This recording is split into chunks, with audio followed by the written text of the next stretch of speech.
സാന്ത്വന, 2 കുഞ്ഞുങ്ങൾ കിംസിലും മെഡിക്കൽ കോളേജിലും അല്ലെ. നോക്കൂ, ഒരു കുഞ്ഞിന്റെ ജീവൻ നഷ്ടമാകുന്ന സമയത്ത് ജീവന്റെ പ്രതീക്ഷയോടുകൂടി നോക്കുന്ന 2 കുഞ്ഞുങ്ങൾ ജീവിതത്തിലേക്ക് തിരിച്ചു വരുന്ന ആ കാഴ്ച കൂടി നമുക്ക് ഇന്ന് ലഭ്യമാവുകയാണ്. ശസ്ത്രക്രിയ പൂർത്തിയായി എന്നുള്ളതാണ് വിവരങ്ങൾ. മറ്റു കാര്യങ്ങൾ എന്തൊക്കെയാണ്?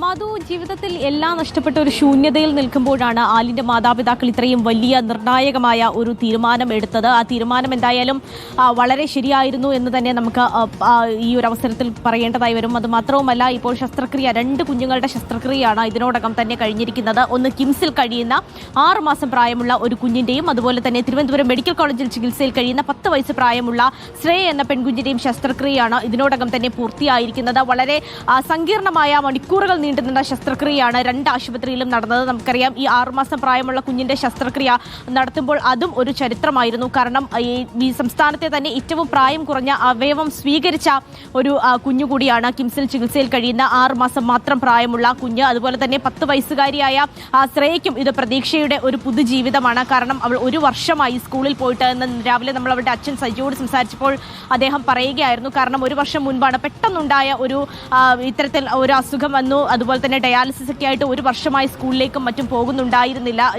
കഴിഞ്ഞ ദിവസമാണ് ഇത്തരത്തിൽ പെട്ടെന്ന് അവയവമാറ്റ ശസ്ത്രക്രിയ നടത്താമെന്ന് ആശുപത്രി അധികൃതർ വിളിച്ചു പറയുകയും അവർ ആശുപത്രിയിലേക്ക് വരികയും ചെയ്തത്. മാച്ചിങ് ടെസ്റ്റ് ഒക്കെ നടത്തിയപ്പോഴേക്കും അവയവം ആ കുഞ്ഞിന് വെക്കാമെന്ന് അറിയുന്നു. അങ്ങനെയാണ് എത്രയും പെട്ടെന്ന് ശസ്ത്രക്രിയ നടത്തിയത്. അവളുടെ അമ്മ അവളെ കയറി ശസ്ത്രക്രിയയ്ക്ക് ശേഷം കണ്ടു എന്ന് പിതാവ് നമ്മളോട് വ്യക്തമാക്കുകയും ചെയ്തിട്ടുണ്ട്. എന്നാലും ആ കുടുംബത്തെ സംബന്ധിച്ചിടത്തോളം വളരെ പ്രതീക്ഷയുടെ ഒരു ദിവസങ്ങൾ തന്നെയാണ് ഇനി മുന്നിലുള്ളത്. കാരണം മകൾ ഇനി മരിച്ചു പോകുമോ ജീവിക്കുമോ എന്നറിയാതെ നിന്ന അച്ഛനും അമ്മയും അവളുടെ അനിയനുമാണ് ഉണ്ടായിരുന്നത്. പക്ഷെ അവർക്ക് ഇന്ന് പ്രതീക്ഷയുടെ ഒരു മുഖം തന്നെയാണ് അവർക്ക് മുന്നിലുള്ളത്. ആകെയുള്ള വലിയ പ്രതീക്ഷയാണ്. നമ്മൾ ബ്രേക്കിംഗ് അവേഴ്സ് തുടങ്ങിയപ്പോൾ പറഞ്ഞ ഒരൊറ്റ കാര്യമാണ് ആവർത്തിച്ച് പറയാനുള്ളത്.